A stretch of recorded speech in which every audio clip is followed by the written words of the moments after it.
वचन, प्यारा वचन, यीशु मसीह का प्यारा वचन, पाँव को दीपक को राह को रोशन, ये है मसीह का प्यारा वचन, ये है वचन, प्यारा वचन, यीशु मसीह का प्यारा। परमेश्वर के धन्य नाम की महिमा हो।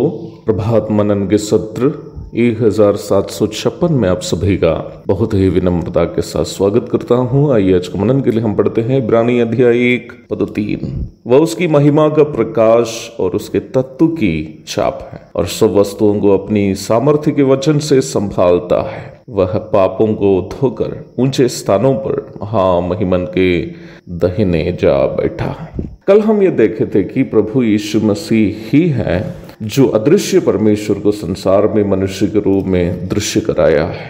अगर प्रभु यीशु मसीह अवतरित नहीं हुए होते तो मनुष्य के लिए परमेश्वर केवल एक जानकारी ही रह जाती, अर्थात जो जानकारी यहूदियों की न्याय व्यवस्था के द्वारा परमेश्वर के बारे में मनुष्य को मिली थी, उतनी ही जानकारी परमेश्वर के बारे में मनुष्य के पास रह जाती। यद्यपि तथाकथित धार्मिक ग्रंथ दुनिया में अनेक तो है ही, परंतु 3 व्यक्तित्वों में अस्तित्व रखने वाला एकमात्र सर्वशक्तिमान, सर्वज्ञानी, सर्वव्यापी, सनातन एवं ना बदलने वाला परमेश्वर की जानकारी दुनिया को यहूदियों की न्याय व्यवस्था, जो बाइबल का पुराना नियम है, सबसे पहले दिया है। यह बात भारत के प्रथम उपराष्ट्रपति तथा दूसरे राष्ट्रपति एवं दुनिया के बड़े दार्शनिकों में से एक श्री सर्वेपल्ली राधाकृष्णन भी अपनी पुस्तक में सूचित किया है। आत्मरूपी, अरूपी एवं 3 पूर्ण व्यक्तित्वों में अस्तित्व रखने वाला अद्वैत परमेश्वर के बारे में न्याय व्यवस्था जब तक दुनिया को नहीं बताई थी, दुनिया अनेकों काल्पनिक देवी देवताओं, प्रकृति की वस्तुएं और मनुष्य निर्मित मूर्तें आदि की उपासना करने वालों से भरे हुए थे। ईश्वर का एकल अस्तित्व की जानकारी मनुष्य को न्याय व्यवस्था ही दी थी। सीनाई मरुभूमि में यहूदियों के श्रेष्ठ भविष्यद्वक्ता मूसा को दर्शन देकर परमेश्वर ने इस्राएलियों से बताने हेतु इस प्रकार उनसे कहा। व्यवस्था विवरण 6:4, हे इस्राएल सुन, यहोवा हमारा परमेश्वर है, यहोवा एक ही है। यहोवा शब्द का अर्थ I am that I am, अर्थात मैं जो हूं सो हूं है। प्रभु यीशु मसीह के मनुष्यावतार के लगभग 400 वर्ष पूर्व पुराने नियम की अंतिम पुस्तक मलाकी की रचना हो चुकी थी। पुराने नियम के सभी 39 पुस्तकों में भी परमेश्वर के स्वभाव तथा प्रभु यीशु मसीह के मनुष्यावतार की सूचनाएं दी गई है। एक यहूदी व्यक्ति जो बचपन से न्याय व्यवस्था का अध्ययन करता है, वो परमेश्वर और उनके स्थायी एवं नैतिक स्वभावों के बारे में अवश्य जानता है। इसलिए प्रभु यीशु मसीह को जिस यूहन्ना ने, यहूदी मूल के यूहन्ना ने नजदीक से देखा, अपनी पुस्तक में इस प्रकार उन्होंने आलेख किया और वचन देहधारी हुआ और अनुग्रह और सच्चाई से परिपूर्ण होकर हमारे बीच डेरा किया और हमने उसकी ऐसी महिमा देखी जैसे पिता के एकलौते की महिमा। यूहन्ना अध्याय 1 पद 14। आगे 18वीं पद में वो पुनः कहता है, परमेश्वर को किसी ने कभी नहीं देखा, एकलौता पुत्र जो पिता की गोद में है उसी ने उसे प्रकट किया है।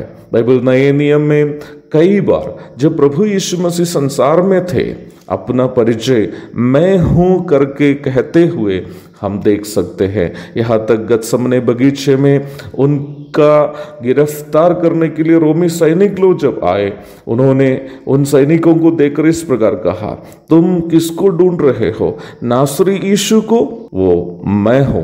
जब प्रभु की आवाज उस शक्तिशाली ताकतवर सैनिकों ने सुनी, वो पीछे की ओर गिर पड़े, क्योंकि वो अदृश्य परमेश्वर के दृश्य रूप था। न्याय व्यवस्था को गहरा स्तर में अध्ययन किए हुए यहूदी ज्ञानी पंडित पौलुस कहता है वो तो अदृश्य परमेश्वर का प्रतिरूप है। कुलुसी अध्याय 1:15, क्योंकि उसमें ईश्वरत्व की सारी परिपूर्णता सदैव वास करती है। कुलुसी अध्याय 2:9। यीशु मसीह परमेश्वर का प्रतिरूप है, उसका अर्थ ये नहीं है यीशु मसीह का जो मानुषिक रूप है वो परमेश्वर का रूप है, ऐसा अर्थ नहीं है। यीशु मसीह को परमेश्वर का प्रतिरूप कहने का अर्थ कुलोसी 2:9 में पंडित पौलुस कहता है, क्योंकि उसमें ईश्वरत्व की सारी परिपूर्णता सदैव वास करती है।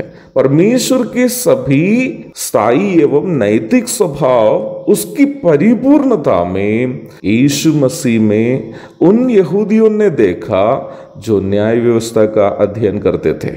मनुष्य रूप में प्रकट होकर मनुष्य के बीच 33.5 वर्ष जीवन बिताकर गए हुए प्रभु यीशु मसीह को बाइबल परमेश्वर के रूप में प्रस्तुत करने का सबसे महत्वपूर्ण कारण यह है क्योंकि परमेश्वर के सारे स्थायी एवं नैतिक गुण उसकी परिपूर्णता में यीशु मसीह में देखा। लेखक कहता है he is the exact representation of God's nature, वो परमेश्वर के सारी परिपूर्णता का प्रतिनिधित्व करता है। उनके धन्य नाम की महिमा हो, आमीन।